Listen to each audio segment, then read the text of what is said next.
बिस्मिल्लाहिर्रहमानिर्रहीम। अस्सलामुअलैकुम। आप देख रहे हैं यूट्यूब चैनल आम सी बातें। हुकूमत का एक बार फिर तहरीक लब्बैक के साथ धोखा। फ्रांसीसी सफ़ीर के मामले पर सच सामने आ गया है। इस वीडियो में हम इसी के मुतालिक बात करेंगे। हदीस का मफहूम है कि मुनाफिक की निशानियों में से एक निशानी ये है कि जब वो वादा करे तो उसको पूरा नहीं करता, यानी मुनाफिक की निशानी है कि वो वादा खिलाफी करता है। हुकूमत और तहरीक लब्बैक के दरमियान 1.5 साल में 3 मुआहदे हुए हैं। पहला मुआहदा अल्लामा खादिम हुसैन रिजवी अलैहिर्रहमा की ज़िंदगी में हुआ था और बाकी 2 मुआहदे अल्लामा साद हुसैन रिजवी और शुरा के साथ इमरान खान साहब की हुकूमत ने किए थे। पहले दोनों मुआहदों पर हुकूमत ने तहरीक लब्बैक के साथ धोखा किया था। अलबत्ता जो तीसरा मुआहदा हुआ है जिसमें मुफ्ती मुनीबुर रहमान साहब ने बड़ा अहम किरदार अदा किया था, उस पर काफ़ी हद तक अमल हो चुका है। लेकिन हुकूमत एक बार फिर फ्रांस के सफ़ीर के मामले पर भाग रही है। हुकूमत और तहरीक लब्बैक के दरमियान तय ये पाया था कि एक पार्लिमानी कमेटी बनाई जाएगी जिसके 20 अरकान होंगे। 11 हुकूमत की तरफ से और 9 अपोजिशन की तरफ से होंगे।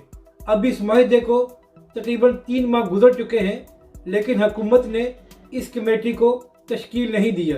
तो इसी हवाले से जब तहरीक लब्बैक की जानिब से हुकूमत से रब्ता किया गया तो हुकूमत ने जवाब दिया कि हम तो तैयार हैं कमेटी बनाने को, लेकिन अपोजिशन इस कमेटी में नहीं बैठेगी। हालांकि अगर हुकूमत अपने दावे में सच्ची होती तो वो कमेटी को तश्कील दे देती।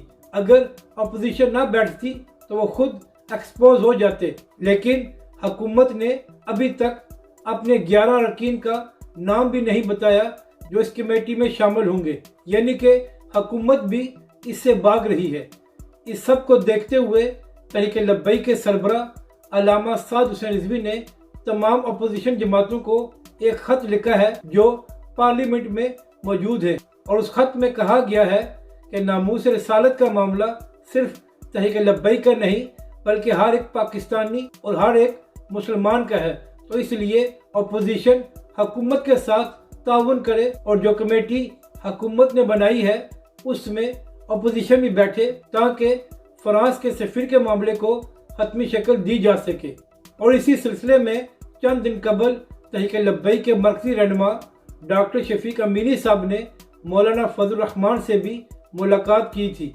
अब देखना यह है कि हुकूमत कमेटी तश्कील देकर अपोजिशन को दावत देती है या हमेशा की तरह फ्रांस के सफ़ीर के मामले पर एक बार फिर तहरीक लब्बैक के साथ धोखा किया जाता है।